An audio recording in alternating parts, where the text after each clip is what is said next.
Welcome to the App Advisory Show, your fortnightly dose of all things cloud accounting, apps, and app advisory.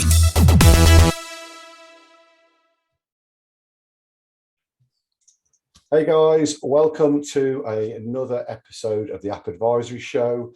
I've got a chap here that I know pretty well. Hi Guy, how you doing? Hi Matt, how are you? I'm good. So for those who don't know, this is Guy Earnshaw, one of my colleagues at BlueHub, and been working with us for how long now, Guy? Just over nearly 6.5 years. 6.5 years. Well, I'll let you do your informal intro. So do you want to tell us a bit about you and what your role is at BlueHub?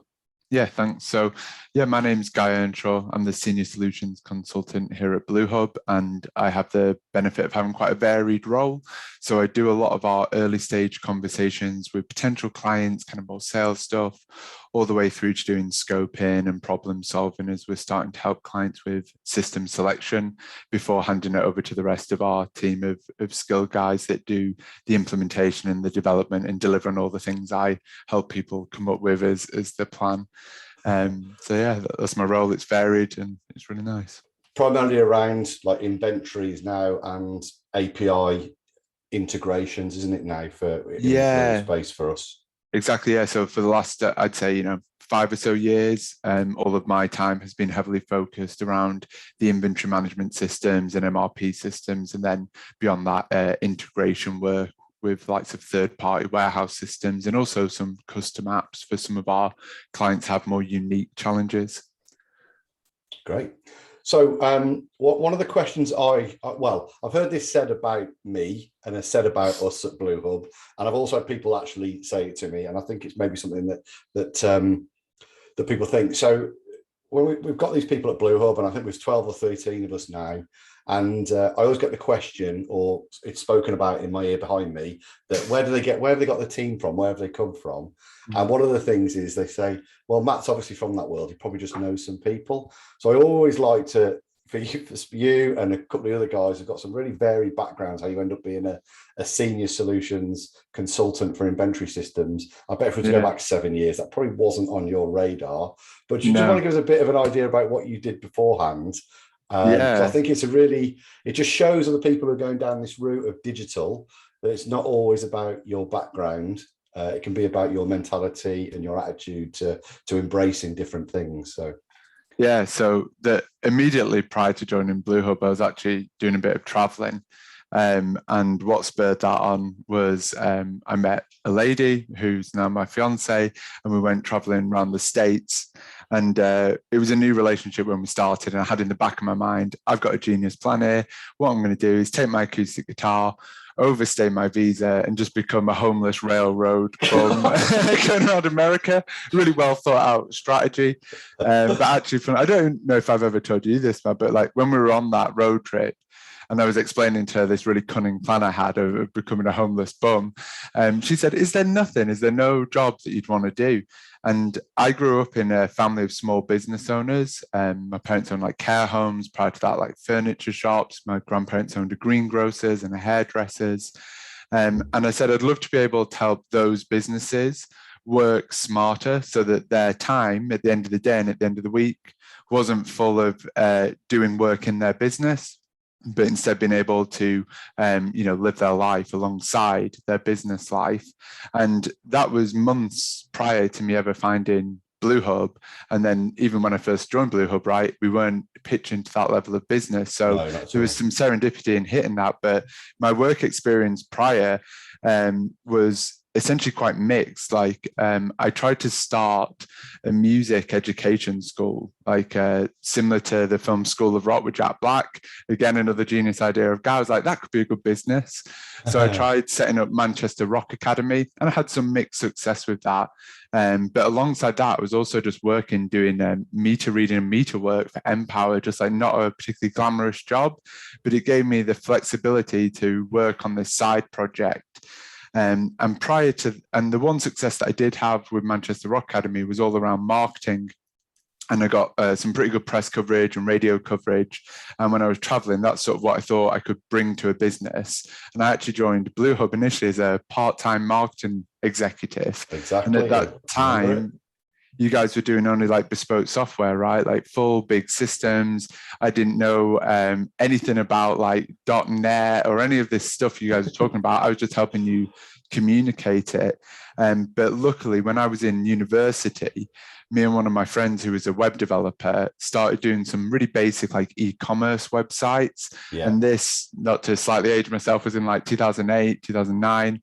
And the websites that we made, because we had no stock, no money to make stock, all we had was our time, is we essentially made these like things that looked like a web store, but as soon as you went to buy the items, it would link you over to Amazon, and then we just get a tiny commission. So again, my main input there was all around like the market inside and building out the website and how to draw sales. But it actually gave me a bit of understanding into integration, into drop shipping, and into these things that years later gave me a really good foundation to actually build the knowledge that I now use every day with our clients. So yeah, a real mixed bag, an odd skill set and a weird serendipitous few steps that led me here, really. Yeah, it's really interesting how things come together like that, because I remember you coming in for that role, and I think it was like 16 hours a week. Yeah. You come back to help out at home because there's some changes at home and stuff that you need to be a part of.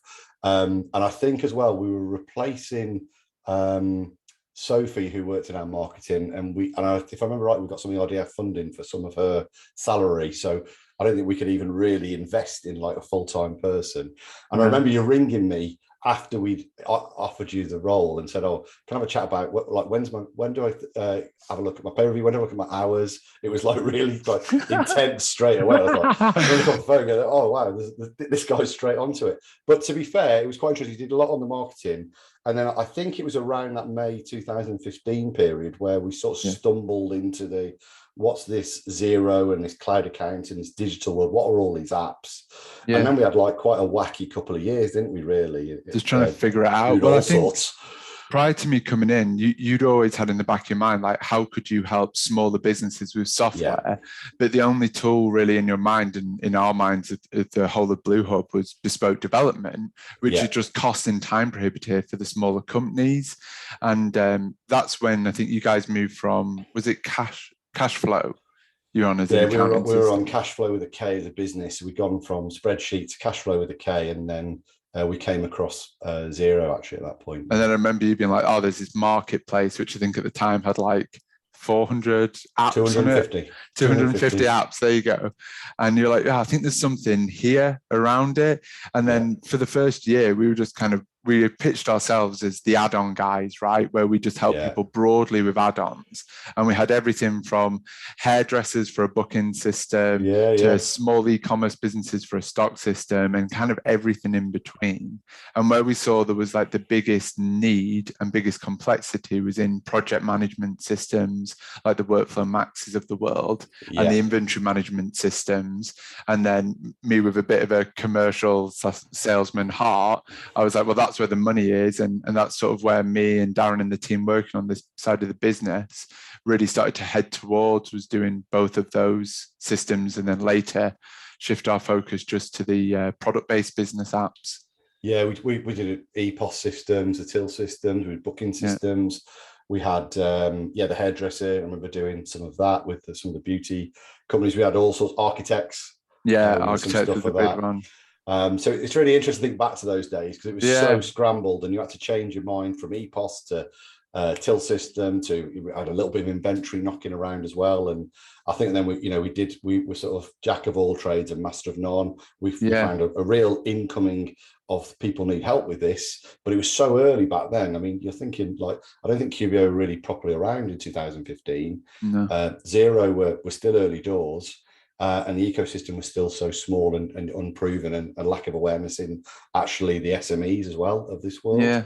I think also, just like going back to your point about asking this question so people can think about how to build their team, something that we've seen with hiring out is you can broadly split people into a couple of categories, but one we see is like the people that are really comfortable with the unknown and finding things out and things being a bit more chaotic, but get a bit more uncomfortable with the order and structure. I fit into that category.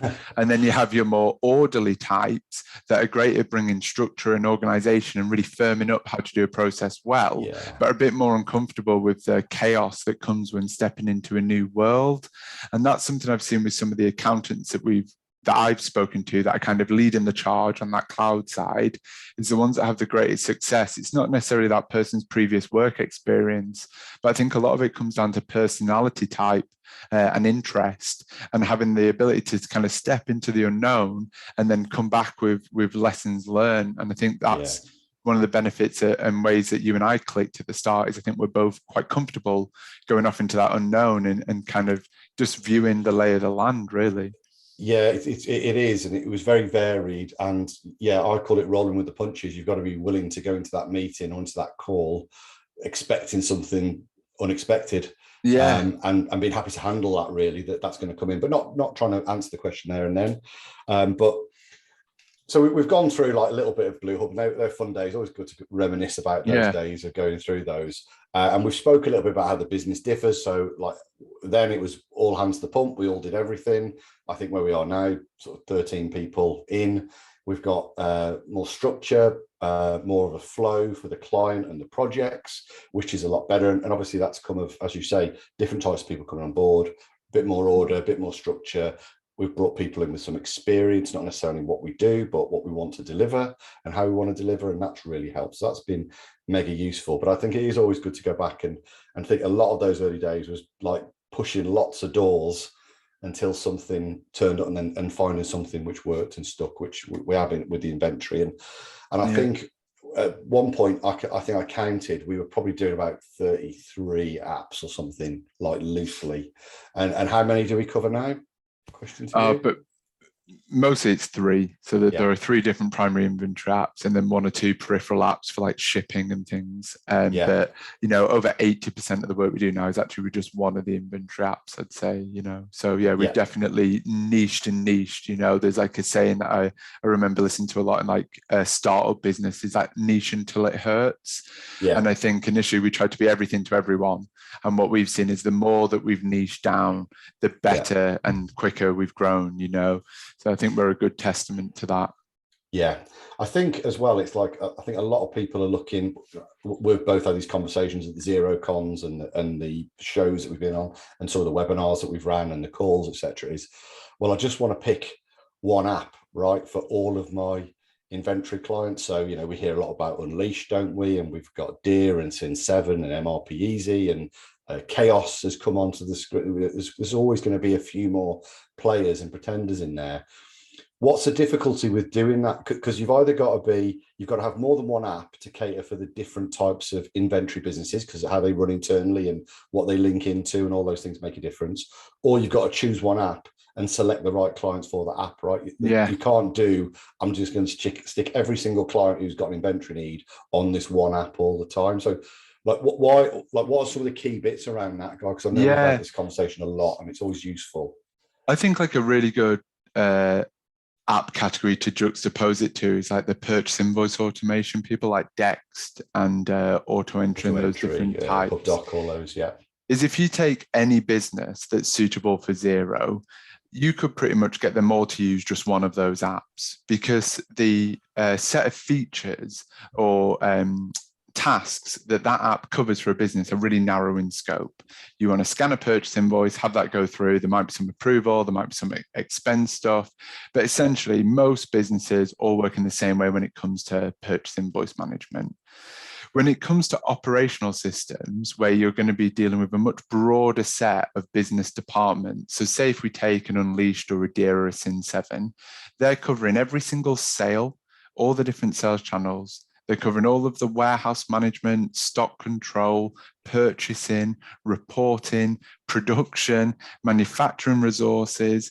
So, and it's still an off-the-shelf system. So just like with Dex and auto entry, where it's not open source and you can't change how it works fundamentally, someone has to conform to the way it works. That's the same with the inventory apps. However, because they cover a broader set, it's like a more complex jigsaw piece. And it's really hard to just cram that in. You have to find the right fit.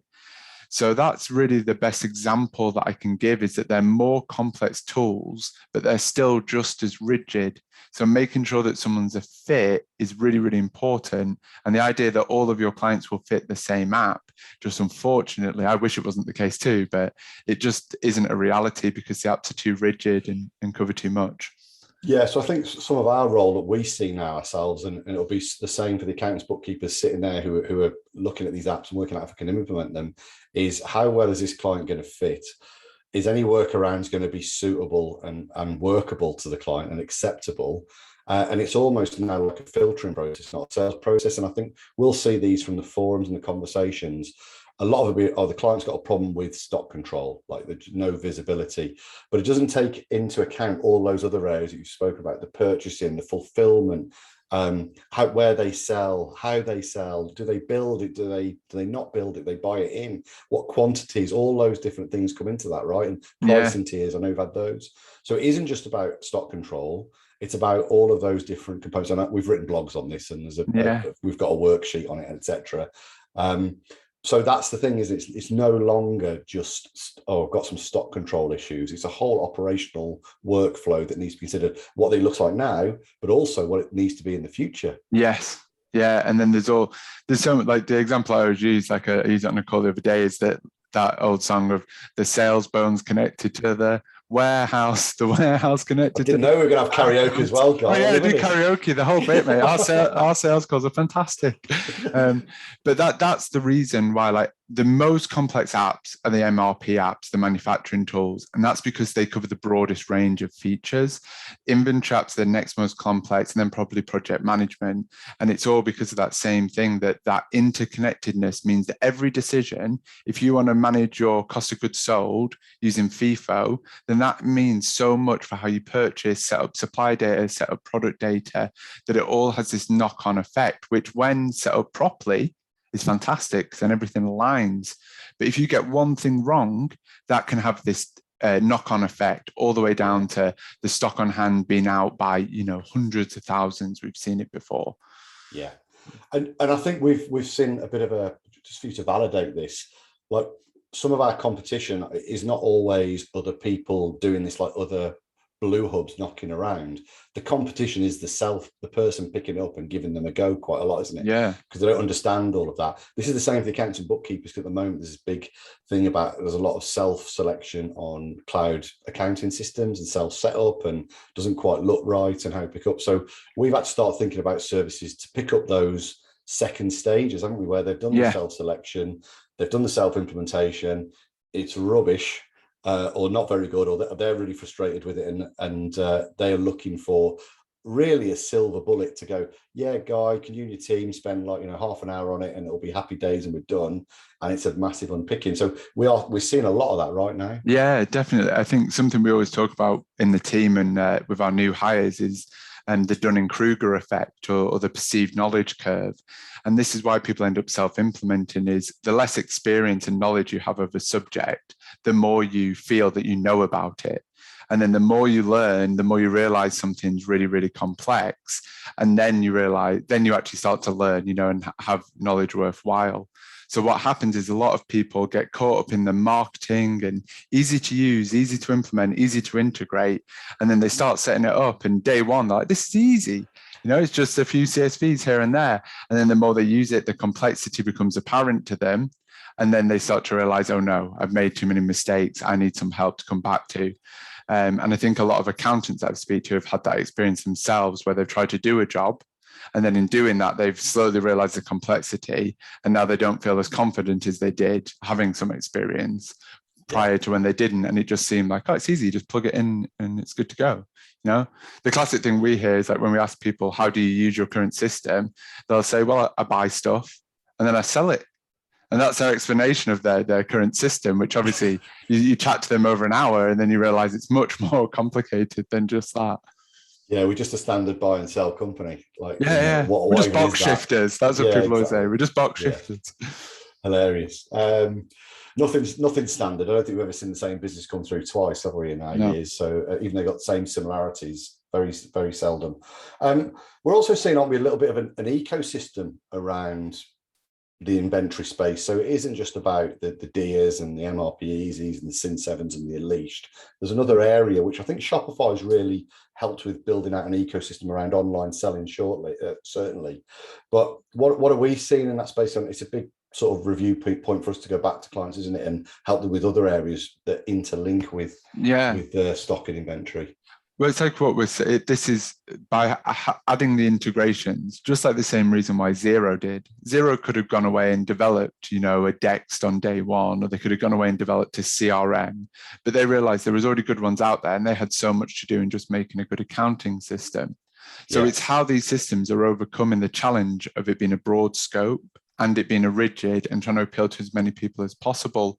So one of the two most successful categories for the ecosystems around the inventory apps is one on the shipping automation, like Ship Theory and ShipStation. Yeah. And they allow people to link that to their Dear account. That pulls over all their orders, and based on different rules, that might send it to be a Royal Mail package, or it might be a Pallet Network package, or it might be FedEx.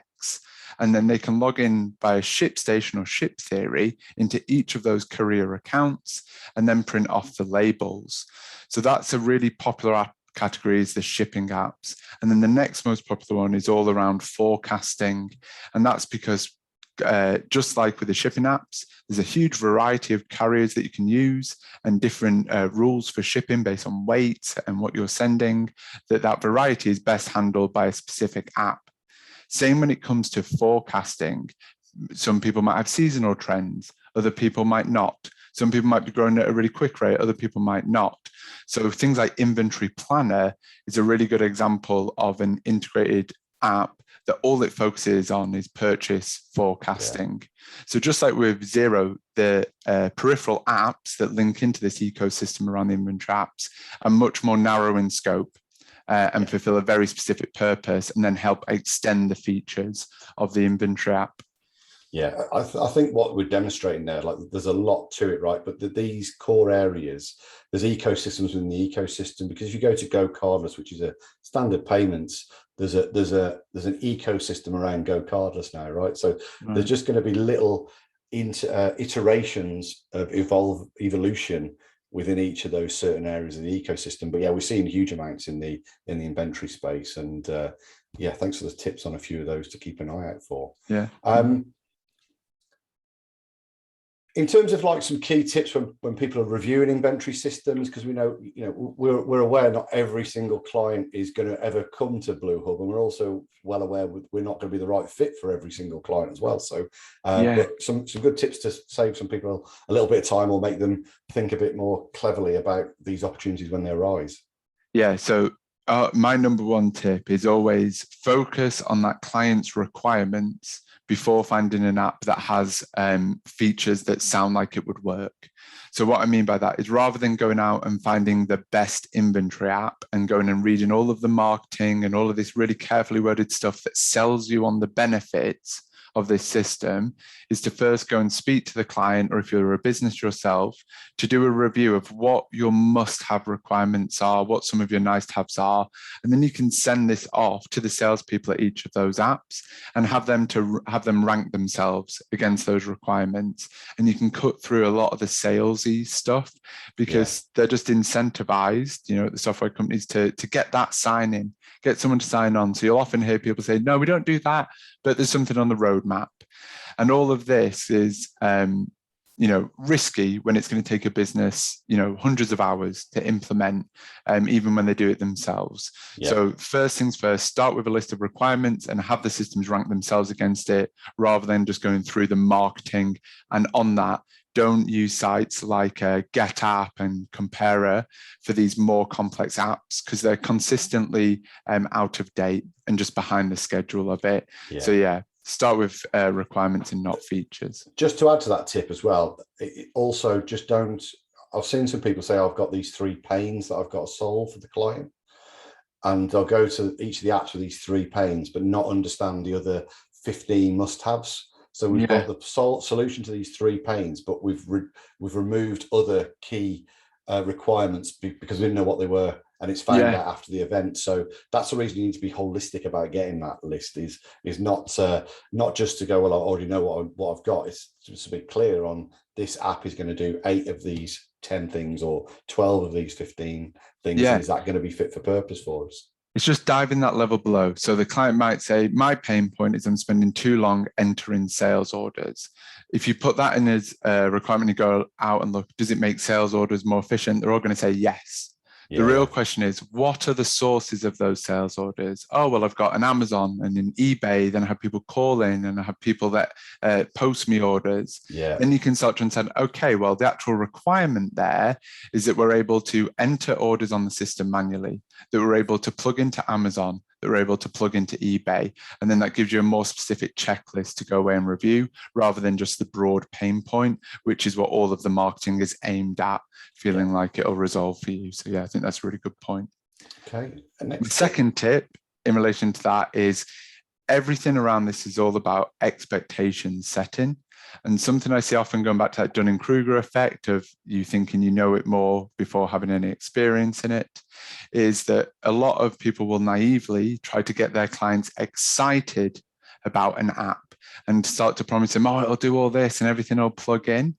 And then all you're going to do there is overpromise and underdeliver. So considering our role in this, which is helping clients successfully implement the software and not just making sure that they sign up and start using it, we purposefully set expectations quite low, because then they can be surprised, because a lot of companies, especially younger and smaller companies, believe that software is more flexible and more customizable and cheaper than it actually is right now. And I think they often have really high expectations that often then get amplified by marketing and by inexperienced advisors, where really you're best off, again, just focusing on what are the core problems, what features do you need, does it cover them, yes or no? Then you can start diving in and playing with it, and then the excitement and the benefits will naturally show themselves. That's a huge tip, and something that I fell for in the early years of this was like, this sounds great, doesn't it? And then having to work back. And then the final... And I think on that as well, understanding, so as you say, the app might say it does this, but how does it actually do that? So the thing will be how it integrates. When you read the small print, it's like a CSV export, not a real integration, or those types of things, isn't it? So it's also getting to grips with those, setting your own expectations. It really is, Integrations is the most important example of that. A lot of companies will come together and say, right, inventory app and marketplace, we're going to have an integration together, and they agree it. They start marketing it both on their website, and they haven't even written the integration. It's a really common way to draw attention, is to list integrations that are either developed over a very narrow scope or just actually aren't developed yet at all. And in some of the internal research that we've been doing with our team on these ecosystems, that's actually much more prevalent than we even thought it would be. I think I know the project you're referring to a few years ago as well, on that one where it said that the integration was there, and then we got to the point of delivery, it was nowhere near it. So interesting. Okay, any more tips?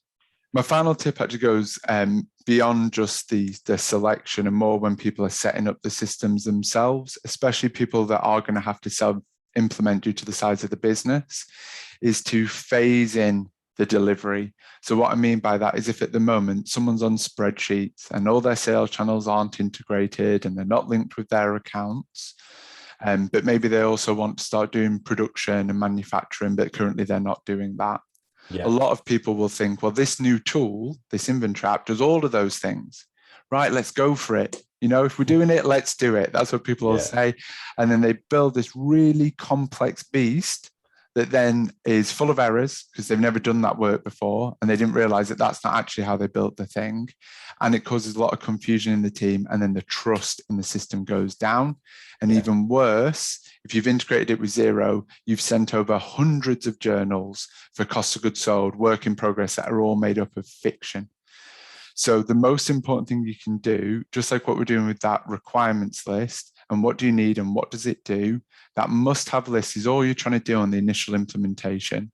After that, you can grow and build these peripheral apps. But so many people naively start by trying to build their perfect system. If you're going to do a job, do it properly, that sort of a view, rather than taking a plan and spreading it maybe over a year or 18 months to make it so it's not so disruptive on your business, and you actually feel the benefits rather than create new problems.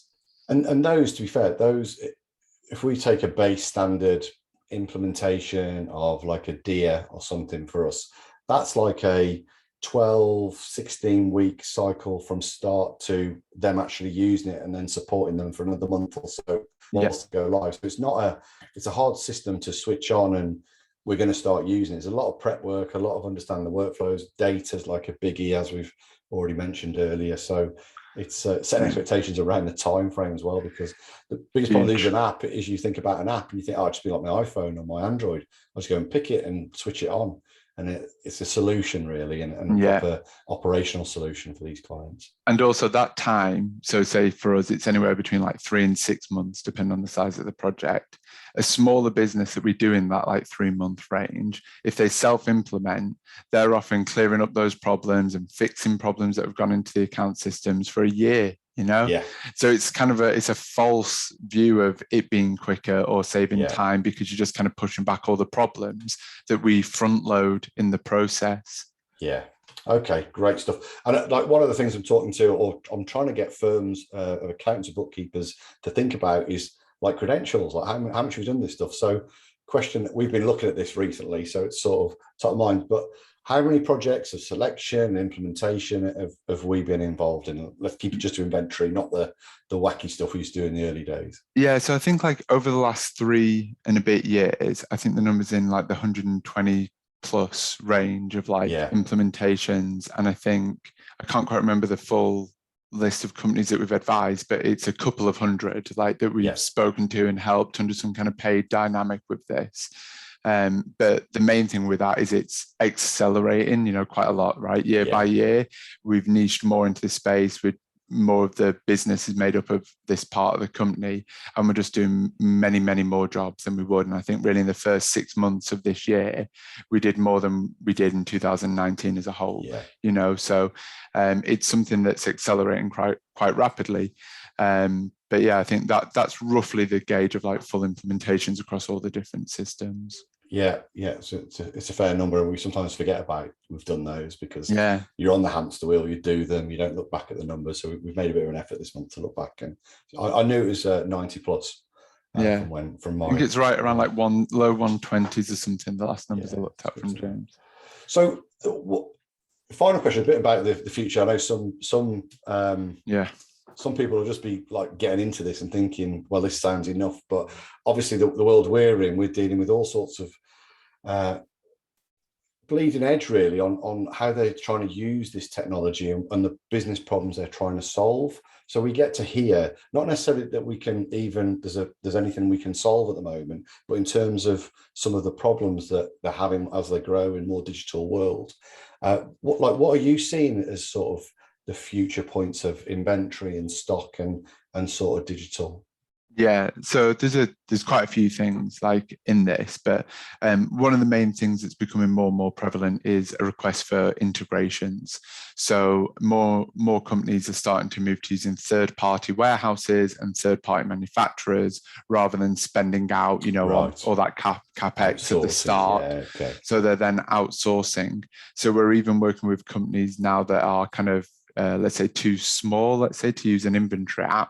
They're just using Xero alone, but we're still facilitating third-party logistics or 3PL integrations with those warehouses. That demand for integration and automation is starting to move down from the larger businesses all the way to, sub $1 million turnover product-based businesses. And that's a really nice thing for us, because again, another serendipity of BlueHub, kind of makes you realize some of this, how fortunate we've been along the way, is that we have in-house developers who have worked on integrations for a long time. And that's passed really nicely now with helping our clients actually create these integrations with these third parties. I think the second part to that as well is we build integrations via the APIs into the app. What it also means we can do is build custom tools that sit on top of that. So we've done a lot of stuff like sales agents apps. So if you've got a sales agent that you don't really want to give access to any of your core systems and you want to set a lot of strict rules, then we built little custom apps that serve that purpose, or that might generate a bill of materials for somebody that builds custom apps, custom products. So building on top of the off-the-shelf systems via the APIs with custom bits of code is definitely something that we're getting more and more demand for. I think another thing that I'm seeing, because I get to speak to hundreds of businesses every year, that are looking at this, and we don't get to work with all of them, is that reporting is not just becoming more popular, obviously business reporting's always been there, but people are much more specific in the requests and have much higher expectations of what they're able to get out of this. So with some of our clients, we've looked at Power BI, integrated dashboards, and moving forward, I think people want more of end-to-end reporting where they can see, okay, well, I'm running this paid marketing campaign online. How much traffic did that drive to Google Analytics? What was the behavior of those people? What products did they buy? What's our profitability on that product? What department was that in? And have that feed all the way from marketing stats through to the P&L and Xero and linking everything in between. So I think more complex and specific reporting requirements. So there are two things that I'm seeing clients are asking for more. I think the industry as a whole, there's a few things that I'm got an eye out on, which is obviously we've gone through this period a few years back of having lots of different solutions all competing with one another. And now we've gone through a period of consolidation, right? So we've seen Rubicon come in and buy out Sin7, Deer, Orderwise. We've had Access buy Unleashed. We've had QuickBooks buy out TradeGecko. A few others who bought Vend, Lightspeed, sorry, they bought Vend. So we're going through this period of consolidation where these small apps have been bought up by these much bigger software companies. And that means a couple of different things. So TradeGecko and another app called Stitch Labs that was really commonly used in the States. TradeGecko got bought by Intuit. Stitch Labs got bought by Square. And they're now both being sunset. Stitch Labs all over the world and TradeGecko, outside of the US. And these big software companies like Square and Intuit are now thinking, how can we get into this SME space, either with some kind of all-in-one accounting solution, or in the case of Square, something that's probably going to be linked in with different payment gateways. So I think this consolidation period is interesting because we're going to start to see Shopify, that was once just an e-commerce website, that's already started to increase its inventory features. It's going to increase that even further. And then you're going to see like the payment merchant types like Square also stepping into this space. Then you've got the accounting system types like Intuit stepping into this space. So I think it's this really interesting point where what's going to be the leading choice of which app to choose? Is it going to be, well, I'm already on Shopify, so why don't I just go with a Shopify app? Or, so I think this is a space where I don't have answers, but is catching my attention a lot and seeing which way this goes. I think the investment in Unleashed, the acquisition of the Sin7, the Deer, the Order, are pretty big moves because it really brought like three people together and put Unleashed in with a solution which is a slightly higher level than what we tend to be dealing with, although we'll take people from Access into some of the systems we do, right? So you're dead right. It is mega interesting as to how they're going to play it and how they're going to get involved with those and how far they're going to go with doing that. But I mean, just on those points as well, I was in our forums, so there's lots of moans about, so and so has been bought by so and so. And I think what we've got to realize when we're dealing with an ecosystem, that's their exit, right? You start this little app in your back room, you don't get much money for it initially. You start to get a little bit of money, but it's blood, sweat, and tears. And then when those big guys come over and say, I'm going to take you, that's it. That was the exit. That's the point of having an app. So we've got to get used to that, I think, because they're like, I used to love the personal approach. You're going to get that for a period of time. But the end game is that a Xero, an Intuit, a Access, a Rubicon come and grab you and take you into a bigger organization, certainly when you're a SaaS-based business. So we need to accept that that's the way it is. They're going to, if they're good and they've got the traction and they're going to towards some sort of profitability, they're probably going to get picked up. I think the fear that it causes in people, which is not necessary, is that they think, okay, well, are they now just going to merge Unleashed into Access and just have one Access system? Or are they going to merge Sin7, Deer and Orderwise and make the Rubicon inventory app or whatever it may be? The truth is, like, that's just not really that possible. Like, the apps themselves struggle to sometimes speak to different modules within one app, completely. Let alone merging all of those apps. So I think what's more likely, I think the interesting one is Square with Stitch Labs. Obviously that's very US based, so it's less attention here, but they just completely sunset that product. So I'm not too sure, did they buy it for the user base or did they buy it for some of the IP? And now they're going to build out their own app that does integrate. Yeah. But I don't think it's an option of just like taking Unleashed as is and merging that with Access. No. It's will still be essentially its standalone product. It's just that's their way of getting into the SME space a little bit. And I think that's the interesting thing with Rubicon or the Sin7 Group's move, is they're now trying to pitch these at different levels of the business's growth. And their hope is that they can migrate the kitchen business, you know, starting on Etsy on your kitchen table from Orderwise to then you start getting your own warehouses, you move up to Deer, and then you start selling omnichannel and EDI, and then you move into Sin7, rather than it being like, well, let's just have a grab of all these users and just make one Frankenstein system. I don't think that's a reality that we're likely to see. Yeah. Do you know Greenback? The sort of, it takes in data from Etsy and Wix and Shopify. No. It's one of those. It takes it into Intuit and Xero. Right. Well, that's just been bought by Dext, literally yesterday. There you go. And it's called Dext Commerce now. But again, it's a standalone product. You know, there's no linkage with receipt capture or the precision module they've got. But again, showing that a little bit. So they bought. It's going to be the same product. There'll be some improvements, but yeah, it's coming under their umbrella of the Dext product set now. Yeah. So interesting how that's going to go. Okay, just to finish up then, I asked this question of everybody, a bit about your own personal tech. It can be as simple as WhatsApp or Strava. So a bit about what your favorite piece of business tech is and your personal tech app, whatever it is for you. Oh, okay. Business tech, it's a boring one, but I love OneNote. I love the list function in OneNote, the fact that you can tick it off. I love that. I'm a list man, and I was on paper for years, and then I started to move my list into OneNote, and then once I saw that I could do a satisfying little tick, that to me is just how I organize like my entire world is in OneNote. So big fan of that. And it also helps, we have a real like collaborative focus at BlueHub.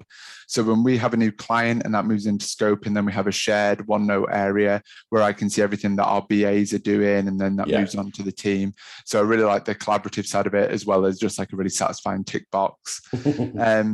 Personal tech wise, I think like I'm a big fan of podcasts and audio. So like the podcast app, Spotify, and Audible are probably some of my like favorite personal apps. Slightly off on a tangent, but I'm just over a year of being off Instagram and social media, other than occasionally going on LinkedIn for work stuff. And that's been a nice benefit, and I've seen a lot of like broad effects of that, mostly just like an attention span improvement rather than just being on the scroll all the time. So I put that in. That's not a recommendation to use more Instagram. That's more the other way. I've enjoyed using less of that, but yeah, a lot of audio stuff. I think you know, like many people, I think I went to uni, learned some stuff there, but most of what I've learned that I apply to my day-to-day life, I've got from like audiobooks and stuff like that. So I love Audible. It's good. It's interesting. Just on that social media, I sort of cover, I use it mainly for work social media. I'm not a big on it at all. And I see the benefits of it from work, like the community side of work stuff. But I have actually got sort of addicted to TikTok. I was telling someone this, and actually what it is it plugs into my time frame of keeping me relevant to them, because you just move. But I'm not watching stuff like pranks. I watch the odd prank, but I've been watching some lady who rescues bees, and then just some real informative like stuff which I've never thought of. Watching some scientists do some home science sessions where putting some forks together and the light went up, and just stuff which like little educational stuff. So that's been really weird. But I have noticed that where my little bit of spare time that I might get where I'm doing a walk or something, I end up having a look. So I need to take it off my phone. That means really. Yeah, I think the thing. So there's a documentary, I'm sure loads of people have seen it. It's on Netflix called The Social Dilemma. Yeah, and that's brilliant. Where it's loads of ex-developers and like C-level people from those apps talking about how they built it. And I think TikTok, which came or got popular when I stopped using social media, but I see my fiance on it all the time, and it's just like a casino. It's designed to draw your attention and hold you there. And for me, I fall victim to that. You know, like I get like obsessive about things. So I feel like particularly vulnerable to like stories on Instagram or reels on TikTok. You know, so but yeah, I think it's not, there's plenty of good there. And I think if you can manage your own attention and focus better than I can, then all the best here. But I know for me, it's helped my my concentration and general like happiness a lot, like not being on those as much. Cool. Right. Well, we'll leave it at that. Anyone who wants to reach out to BlueHub, it's www.bluehub.co.uk. We're actually going to Digital Accountancy Show. You're going to come and do a session at the app advisory hub. So if anyone's listening and want to see the man in person, you can come have a chat with him at Digital Accountancy Show in London for September. But Guy, thanks a lot for that. I'm sure we'll be chatting after this and over the coming days. Almost every day, Matt. You can't get rid of me. So, but thanks a lot for that, Guy. No, I appreciate it. No worries. And anyone who's listening, Spotify, iTunes, all the places where you find podcasts, and on YouTube, you'll be able to find all of the other episodes as well. So I'll thank you all for now. Cheers, guys. Bye.